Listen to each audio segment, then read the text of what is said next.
Há poucos dias atrás, eu querendo responder uma pergunta a mim mesmo, com relação à minha relação com Deus, minha fé, eu fiz uma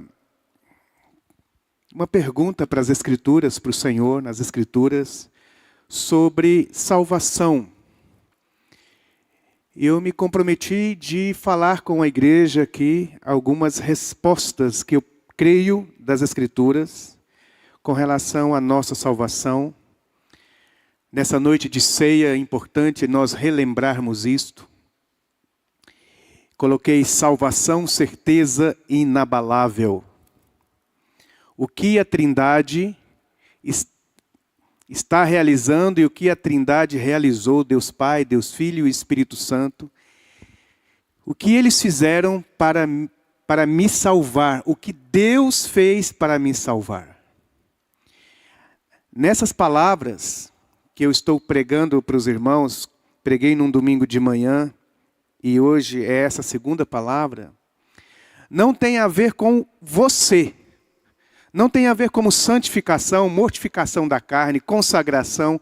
Não é a sua participação, a minha participação na salvação, que ela tem o seu lugar. Mas não é o meu tema. O meu tema é o que Deus fez para me salvar. O que Deus fez para salvar o pecador como eu. Um pecador como eu. E um pecador é alguém não confiável. O pecador é alguém não confiável. As Escrituras dizem que a misericórdia do Senhor se renova a cada manhã. Se nós somos um tipo de pessoa que necessita de misericórdia a cada manhã, significa que nós não somos confiáveis nem para 2 dias. Nem para uma semana. Que nós não nos bastamos para nos garantir diante de Deus por nós mesmos, a não ser que a misericórdia nos acolha. Ninguém, nenhum homem de Deus, nenhuma mulher de Deus, pode estar diante de Deus por se garantir, sem que haja misericórdia do Senhor. E o que Deus está fazendo então para salvar a mim? O que Deus está fazendo, ou o que Deus fez para nos salvar, precisa ser mais forte do que a minha fraqueza. Precisa ser mais forte do que a minha fraqueza enquanto eu estou vivo. Não pode ser uma ação em que Ele age em mim e até que eu morra, eu precise segurar essa bronca na minha mão. E eu disse para os irmãos na semana passada, que a salvação não é sensível como é uma casca de ovo. Que no seu menor descuido, em um descuido qualquer, quebra, e até que você possa colar pedacinho por pedacinho, pode ser que não dê tempo. Que o ato de Jesus em nos salvar é mais poderoso, mais profundo do que o ato do Adão em nos condenar. Que o ato da salvação é infinitamente maior do que o ato da condenação. Que a graça de Deus é maior do que o ato do pecado. Então, em se tratando do que Deus fez por mim, comecei na outra vez que preguei, dizendo que é possível você aderir a uma religião. Você sair da religião espírita e aderir à religião católica. Você sair da religião católica e aderir à religião evangélica. Sair da igreja evangélica e aderir a qualquer outra religião, seja lá qual for. Mas não é possível se reatar com Deus por adesão. A nossa relação com Deus é por milagre, que ultrapassa a nossa capacidade. E o exemplo que eu usei na outra vez foi de Nicodemos, um homem religiosamente, aos olhos da religião, perfeito. Um fariseu, jejuava 3 vezes por semana, 2 vezes por semana, orava 3 vezes ao dia, dava dízimo até do cominho, até da cebolinha. Era um homem de caráter ilibado aos olhos das pessoas. Era um homem rígido na sua experiência de natureza moral. E Jesus disse a um homem assim, que isso não resolve, ser muito religioso não resolve, ele precisa de um ato milagroso na vida dele, que a Bíblia vai nos ensinar sobre regeneração. Ninguém é salvo sem passar por um ato que o homem não consegue alcançar por esforço, a não ser que um milagre do Espírito lhe aconteça no interior, trocando a sua natureza, mudando não a sua conduta simplesmente. É possível ser um ateu de boa conduta e perdido. É possível ser um bom religioso perdido. Nicodemos era um homem com insígnias. Ele era um dos principais fariseus. Ele era uma autoridade em Israel. E eu disse, era como se ele fosse um pastor, um teólogo, um bispo, um apóstolo, que ser famoso religiosamente falando, ter uma fama boa de um bom religioso, não garante a salvação. O que nos garante a salvação é se Deus fazer em nós um novo coração, nos der uma nova natureza. Porque uma pessoa que tem uma nova natureza, ele tem novos desejos, ele tem novos apetites, ele olha a vida com outros olhos, não precisa que ninguém lhe ensine coisa alguma. Disse Paulo na primeira carta, a primeira carta que ele escreveu, que a unção que dele recebemos permanece em nós e não há necessidade que alguém lhes ensine coisa alguma, porque a unção que nele está ensinará todas as coisas, e que o Espírito testifica com o nosso Espírito que nós somos filhos de Deus, e isso não se ensina, e isso não dá para se esforçar para ter. É um milagre. Quem nasceu de novo vê, e quem nasceu de novo entra no reino de Deus. Do contrário, nós estamos perdidos. A questão é se perguntar, eu tenho um novo nascimento?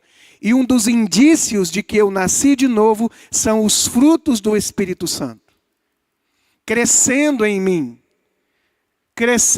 No meu interior, não como uma lei imputada por você a mim, mas como uma lei da vida, como disse Paulo em Romanos. Um pendor do Espírito, uma nova natureza, deixando as coisas velhas para trás, ela se volta para aquilo que é de Deus. Na noite de hoje eu queria falar sobre o que Deus fez também para nos salvar. Uma das coisas que Ele fez para me salvar, e isso é uma certeza inabalável, a gente não nasce de novo 10 vezes. A gente nasce de novo uma única vez.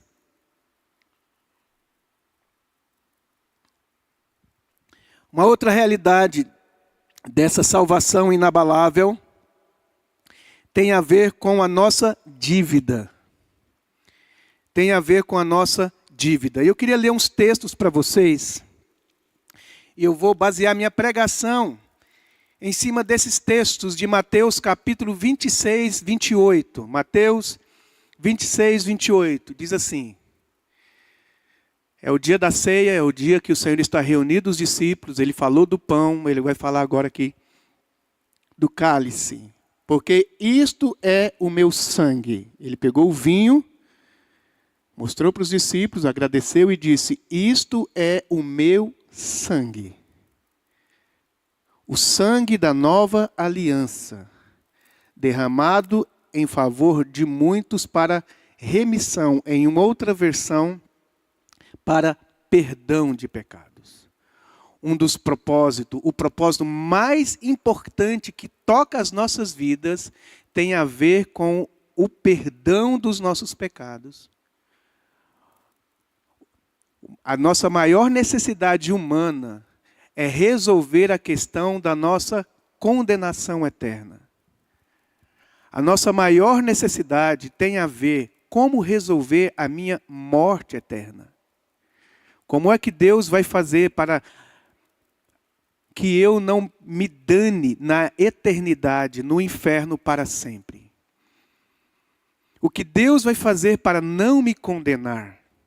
Uma das coisas que Ele fez para mim, para eu não ser condenado, é o novo nascimento, e essas coisas, elas interagem entre si. Jesus está dizendo que o propósito da morte dele, em nosso favor, tem a ver com perdão. Vamos dizer essa palavra perdão? 1, 2, 3 e... perdão. João capítulo 19, 30. João 19, 30. Quando, pois, Jesus tomou o vinagre, Jesus está na cruz, sendo crucificado neste momento aí. Quando Jesus tomou o vinagre, disse, está consumado. Vamos dizer essa palavra? Está consumado. E inclinando a cabeça, rendeu o espírito. Irmão, talvez para nós no português, essa palavra está consumado, ela perde um pouco a sua força. Você diz assim, está consumado. É claro que a gente entende que acabou. Mas essa palavra, eu não lembro agora se ela está no aramaico ou se ela está no grego. Eu não me lembro agora das vezes que eu estudei. Mas essa palavra significa tetelestai. Tetelestai. A palavra tetelestai era uma espécie de carimbo, ou de uma palavra colocada num documento, num recibo. Quando alguém tem uma conta, e essa conta é quitada, completamente quitada, é colocado como se um carimbo, dizendo tetelestai, tudo que se devia foi totalmente pago. Também era colocado no final de um trabalho, quando aquele trabalho foi dado a fazer e foi feito totalmente e completamente, a pessoa escrevia no fim do documento, tetelestai, está acabado, está completado, está terminado, está totalmente quitado, está pago, não resta mais nada a ser feito. Não resta mais nada a ser pago. Tudo que tinha na dívida foi resolvido agora. Eu quitei a dívida. Era isso que alguém, quando pagava uma dívida, a palavra tetelestai, ela significava. E Jesus, em seu último suspiro, a palavra que ele disse foi tetelestai. Tudo está feito. Aquilo que me destes para fazer, a minha missão em favor de salvar o pecador, está realizado totalmente, sem reparos, sem ter que fazer retoques. Não há mais nada para frente, não pode ser acrescentada mais nada, porque mais nada é necessário. A exigência foi completamente satisfeita. Tetelestai. 2 Coríntios 5, 19 e 20. Estou gritando muito, né, irmãos? Eu fico empolgado, eu fico assim, sabe? Vou tentar gritar menos. 2 Coríntios 5, 19 e 20.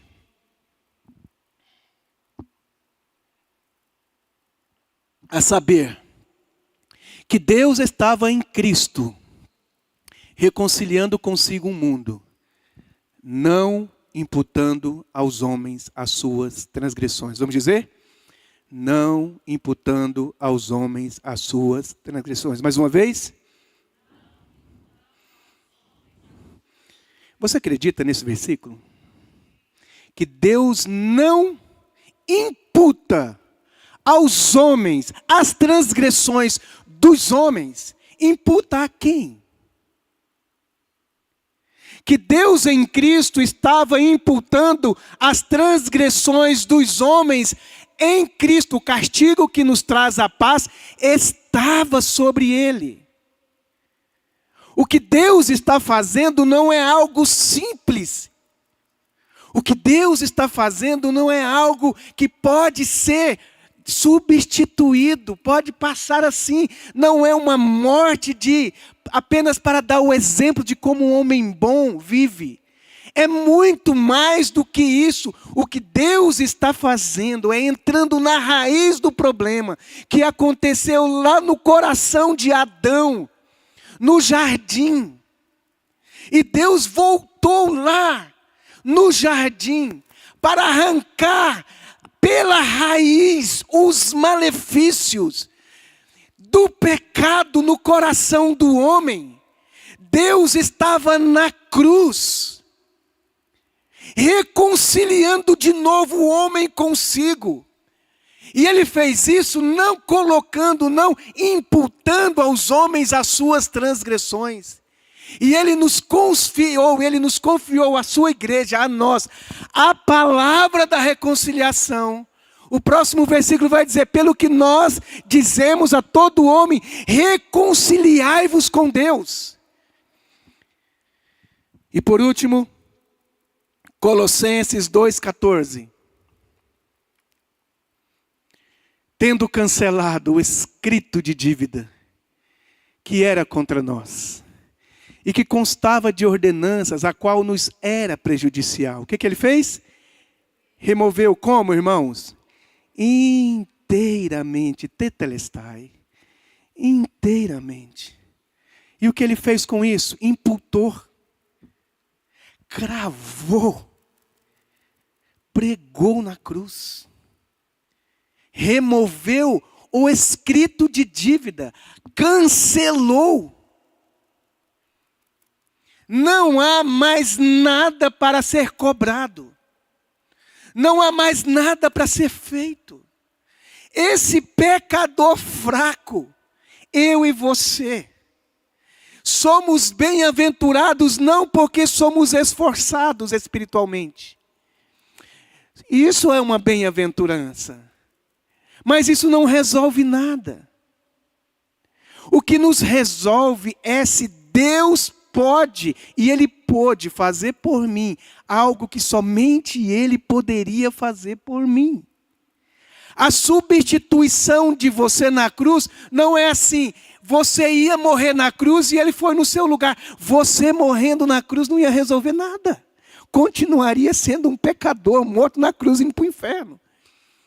Mas o cordeiro do sacrifício que você não poderia dar, e nem eu poderia ser, esse cordeiro perfeito para o sacrifício, Deus se fez homem para que nós pudéssemos ser salvos.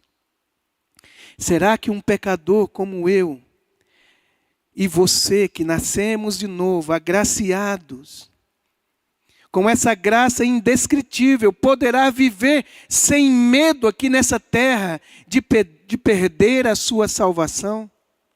Será que esse presente da salvação é assim tão frágil? Não, não é. Embora somos totalmente pecadores, nós somos salvos, mas ainda pecadores. Temos essa natureza redimida, mas ainda carregamos essa natureza pecadora. Ainda temos, sabe, às vezes nós percebemos o pecado só no sentido de fazer coisas erradas. E é verdade, pecado é fazer coisas que não devemos fazer, transgredir a lei de Deus. Mas pecado também é tido na Bíblia como fraqueza. Sabe o que é fraqueza? Fraqueza não é só cometer, não dar conta de não cometer pecado. Fraqueza também é não ter capacidade de chegar no padrão perfeito. Não é que você não ama, mas você não ama perfeitamente. Não é que você não tenha paciência, é que você não tenha uma paciência perfeita. Não é que você não se santifica, é que você não se santifica perfeitamente. Por quê? Porque você e eu temos fraqueza na nossa natureza. E a sua santificação não é somente ela por si só. Ela não alcança o padrão. Você e eu precisamos de um Salvador. E a maneira que Deus fez para nos salvar tem a ver com dívida. Dívida que você não pode pagar.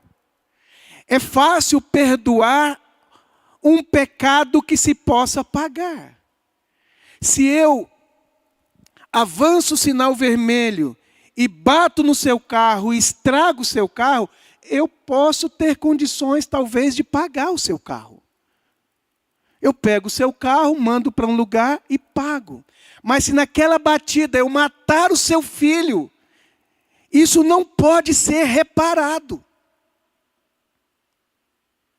O meu pecado em relação a Deus não pode ser reparada matando pombinhos, ovelhas, sacrifícios de bicho.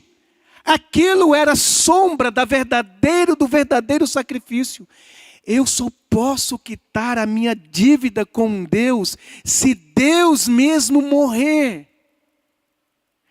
Porque o meu pecado é contra um ser eterno. Portanto, apenas um ser eterno pode pagar a minha dívida. E o Deus eterno se fez pecado por nós.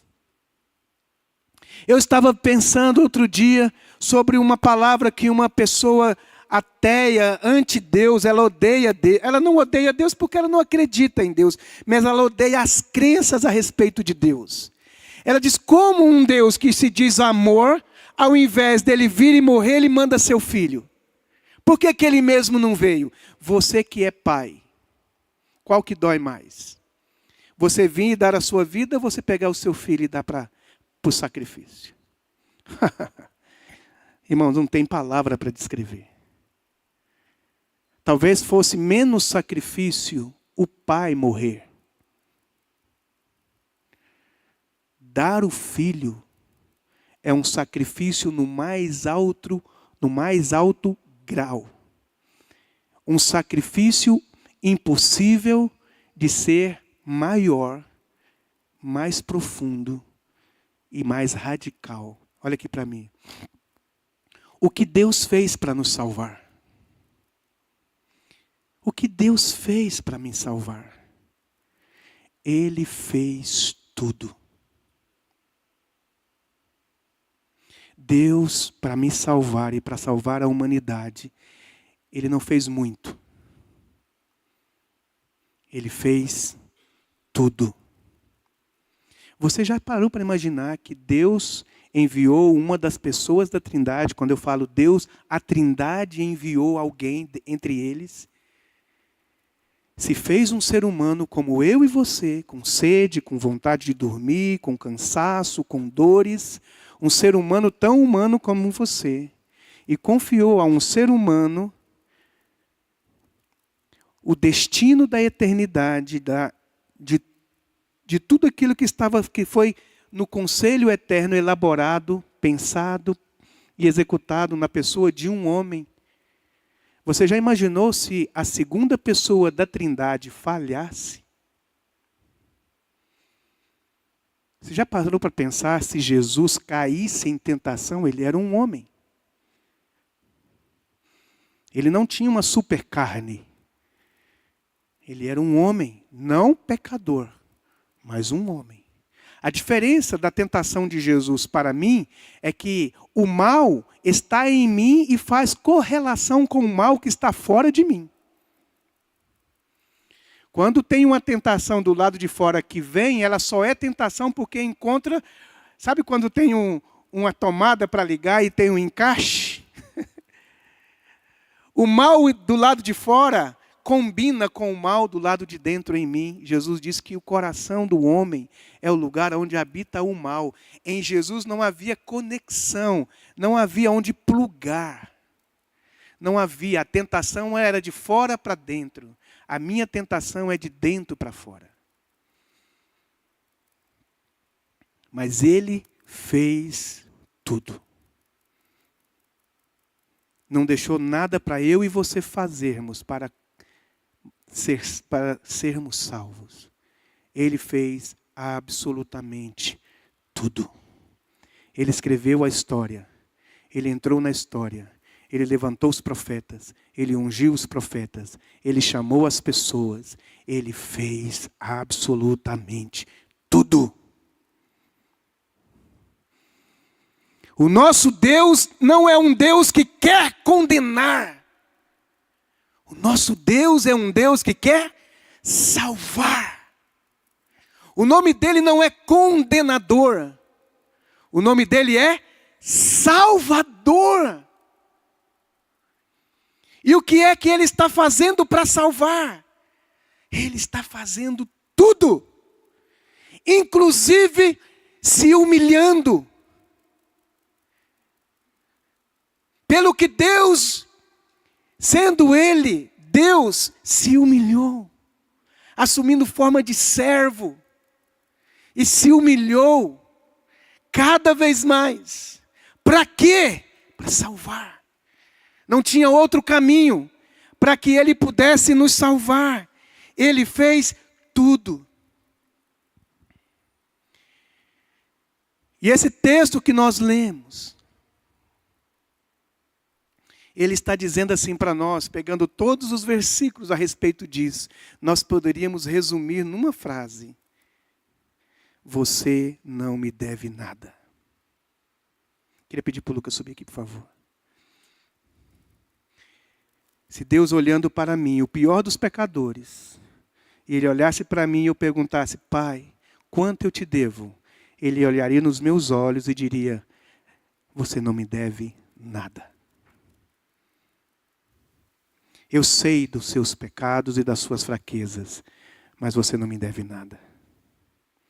Eis aí o Cordeiro de Deus que tira o pecado do mundo. Ele se manifestou para destruir as obras do diabo. Ele é a propiciação pelos nossos pecados e não apenas pelos nossos pecados, mas Ele é a propiciação do pecado do mundo inteiro. Deus não está morrendo na cruz a cada pecador que se arrepende. O ato da cruz foi perfeito. A morte de Jesus na cruz foi tão profunda que eu não consigo dimensionar, explicar e entender. Como Ele está fazendo, desde a eternidade, trabalhando para me salvar. E Ele fez tudo.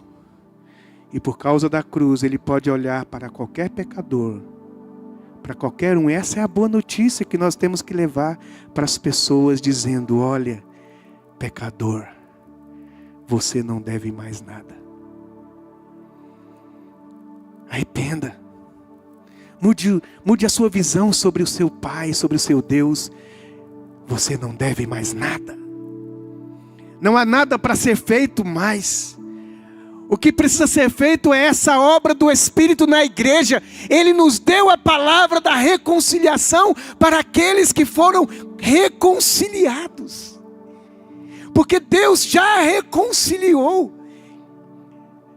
Nenhuma condenação há para nós que estamos em Cristo Jesus. E a gente precisa dizer: venha. Venham todos, porque agora você não deve mais nada. Você já ficou devendo alguma coisa? Você já viu como que é difícil viver com uma consciência de culpa? Uma consciência culpada. Nós temos que tomar cuidado, nós que pregamos. Eu vou dizer, eu que prego. Eu tenho que tomar cuidado na minha pregação sobre exortação, sobre santificação, para não colocar sobre o irmão uma culpa que ele não tem mais. É uma santificação sem culpa. É uma exortação que não pode produzir culpa, porque não há mais dívida. Não há mais dívida para o pior carnal entre nós. Eu preciso ensiná-lo a caminhar como um santo que ele é. Lembrá-lo que ele é filho. A se comportar como filho. mas ele não deve mais nada. Não há mais culpa. Não há o que fazer mais, porque o que tinha que ser feito foi feito completamente tetelestai. Uma das características de alguém que está vivendo em culpa é esse viver para baixo. É esse viver encurvado. É esse quando eu chego perto de alguém para quem eu devo, se eu não tenho como pagar e depois que eu já disse que pagaria naquela data e não consegui pagar, eu preciso evitá-lo. E se eu estar diante dele, se eu ficar diante dele, a minha voz míngua. Eu preciso olhar para o chão. Eu vivo de cabisbaixo, né? Que fala. A gente vive com essa consciência de que eu tenho culpa, de que eu tenho dívida, de que eu não posso me comportar com liberdade na sua presença, porque eu te devo. Eu não posso levantar as minhas mãos porque eu devo. Eu não posso me alegrar porque eu devo. Eu não posso ir e vir porque eu devo. Dentro de mim existe uma cobrança que eu não consigo viver no padrão de Deus. E se eu me cobro por querer e não dar conta de viver no padrão de Deus, eu estou desconsiderando o que Deus fez e desconsiderando o que o Espírito está fazendo na minha vida, que é me fazer ser igual ao Pai, ser igual a Cristo à medida que vai trabalhando em mim. Aquele que começou uma boa obra, Ele há de concluí-la até que eu atinja a maturidade do varão perfeito. Sabe, irmãos, quando duas pessoas que têm um problema de dívida, aquele para quem eu devo, quando nós nos encontramos na cabeça dele, na cabeça desse indivíduo aqui, ele olha para mim e não encontra o Robson, encontra um devedor. Esse homem me deve. Nós podemos falar de Fórmula 1, de basquetebol, de economia, nós podemos falar sobre famílias, nós podemos até conversar sobre qualquer coisa, mas na minha mente eu fico perguntando, quando é que ele vai me pagar? Sim ou não? Não é? E desse aqui também. Em algum momento ele vai dizer, ô seu Robson, tem misericórdia de mim que tudo te pagarei. Agora imagina, você matou meu filho, como é que você pode me pagar? Como é que você pode me pagar para que eu elimine a sua dívida? Eu preciso fazer esse universo virar do cabeça ao contrário. Eu preciso fazer algo que só eu posso fazer. Você não pode me pagar.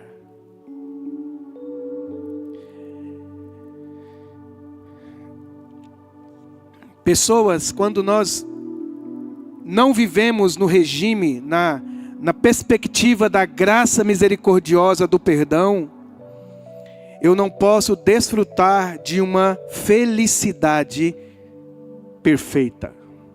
Pai, vamos comer uma pizza? Filho, não posso, estou devendo. Vamos fazer uma viagem? Não posso, tenho que guardar o dinheiro para pagar aquela dívida. É uma liberdade cerceada pela culpa e pela dívida. Assim pode se comportar um filho que é chamado de ovelha. Hoje essa palavra não pode ser dita, né? Mas os irmãos já entenderam aí. Da família.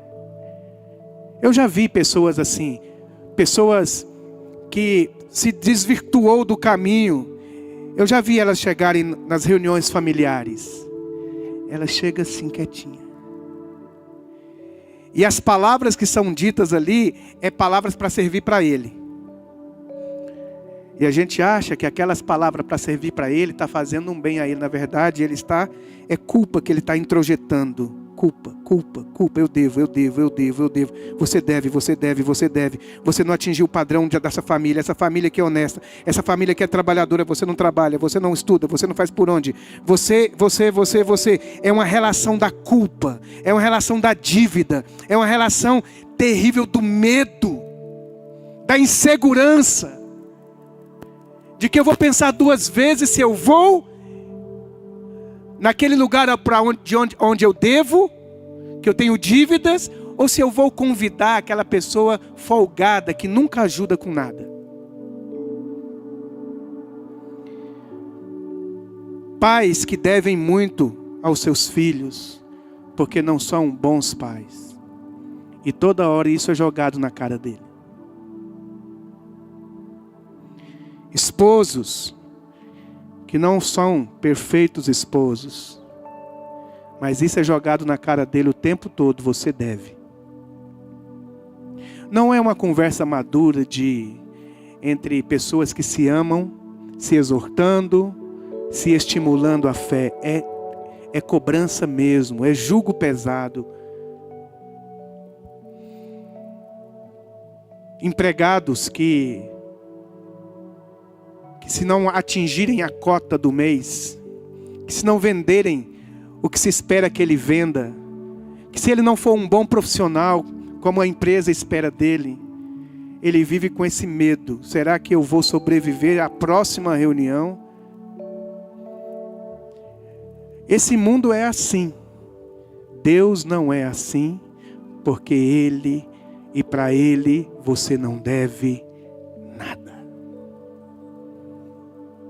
Lembro de um pregador, um homem de Deus, mas vivia debaixo de uma culpa tão grande. A oração dele sempre era: ó Deus, tem misericórdia de mim, me perdoa. Ó Deus, tem misericórdia de mim, me perdoa. Me perdoa, me perdoa, me perdoa. Ele não avançava para outro lugar que não fosse pedir perdão, pedir perdão, pedir perdão. E um perdão que parecia na mente dele que nunca vinha. Parece que Deus nunca dava. Parece que Deus colocou ali... Como é que chama aquele negócio pra gente... Um negocinho desse aqui pra gente não esquecer? Um post-it. Bem assim, toda vez que ele fosse ver a Deus, tinha um post-it na cara de Deus que ele mesmo colocava: eu te devo, eu te devo, eu te devo. E um servo de Deus, um homem de Deus, foi pregar na igreja dele. E ele falou: ô irmão, ora por mim. Ora por mim. Eu queria muito que Deus falasse a meu respeito para você, mas eu não queria falar, porque queria tanto que Deus falasse. Eu carrego um fardo na minha vida. Eu queria que Deus falasse com você a meu respeito. Aí ele chegou para esse pastor depois de algum tempo e perguntou: você falou com Deus a meu respeito? A respeito de um pecado que eu fiz na minha juventude? Ele diz: eu falei. E ele disse: e o que Deus falou? Ele disse que não se lembra dos seus pecados. Não me lembrarei mais. O problema com Deus, com você, meu irmão, é fazer você e eu acreditarmos que o feito de Deus por nós é tão tremendo e grande, que a nossa resposta é adoração.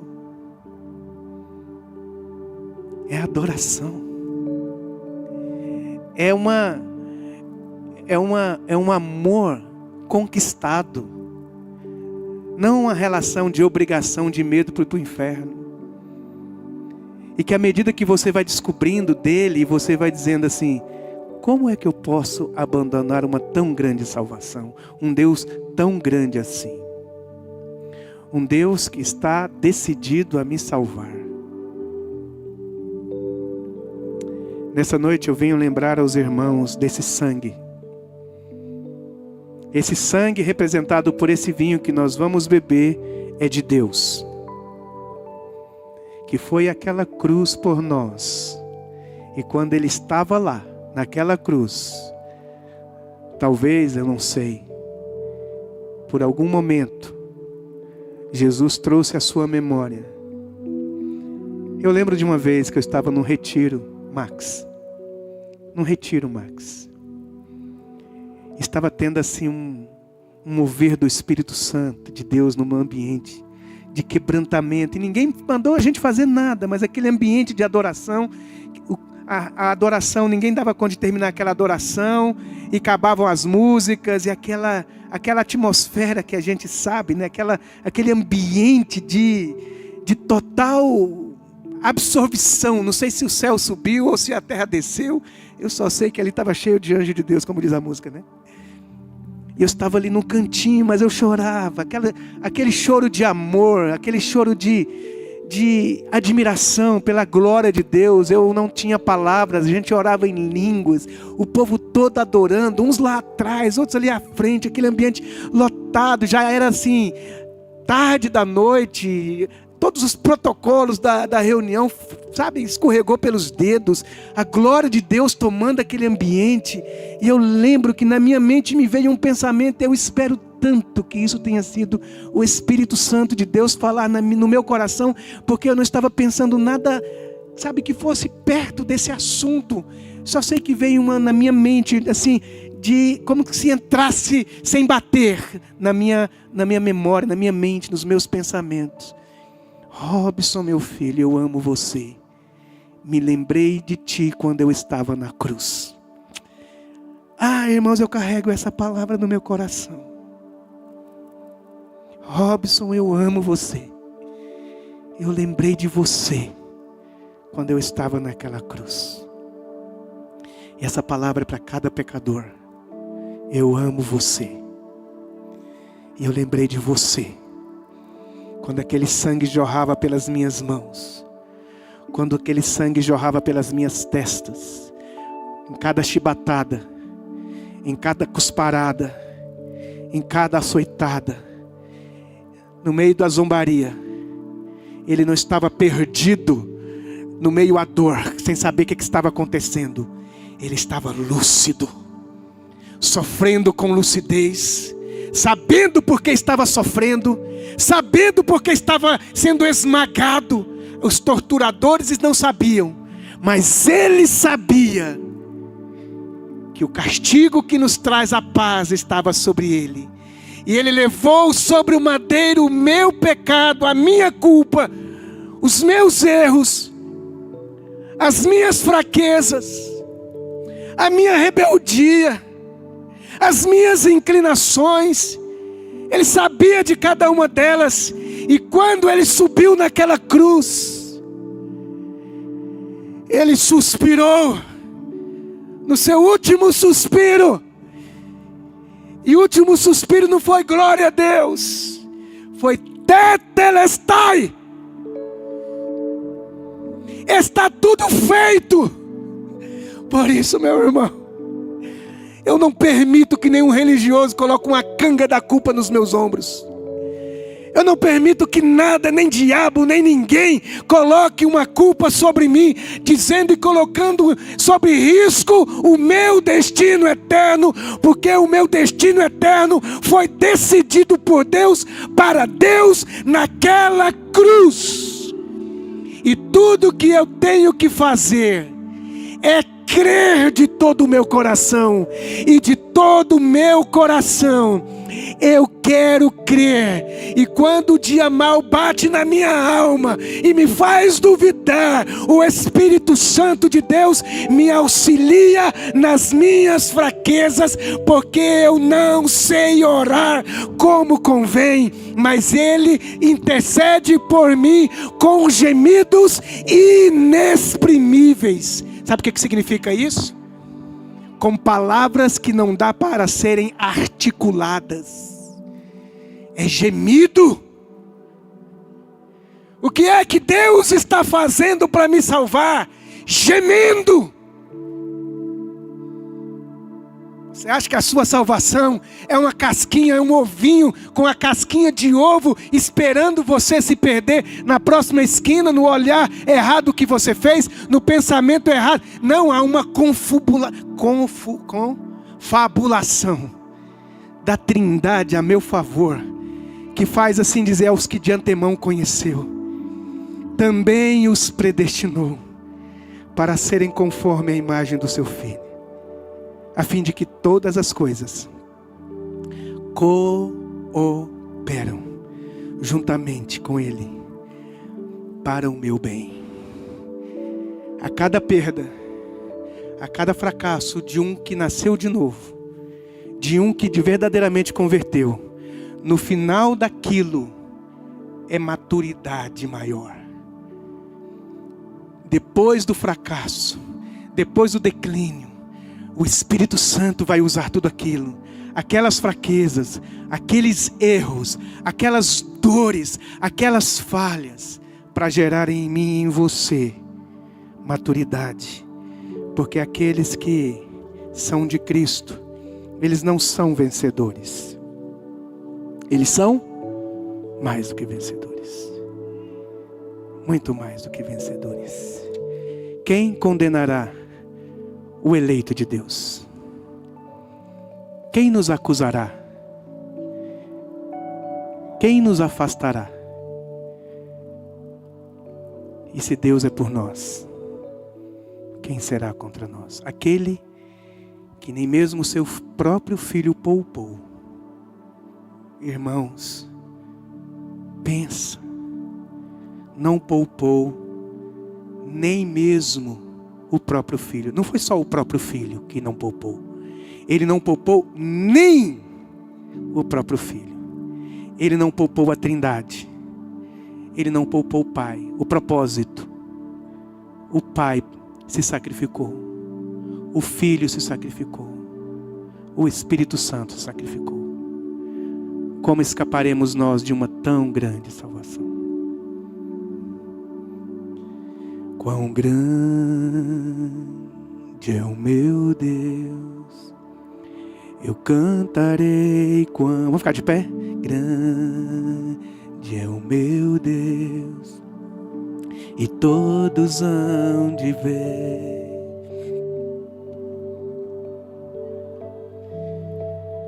Você pode levantar as suas mãos, fechar os seus olhos. O que você deve para Deus? Eu não devo nada. Sou um justificado. Sou um perdoado. Sou um nascido de novo. O meu nome está escrito no livro da vida. O Espírito Santo me selou. Ele é o penhor da minha herança. Quão grande salvação.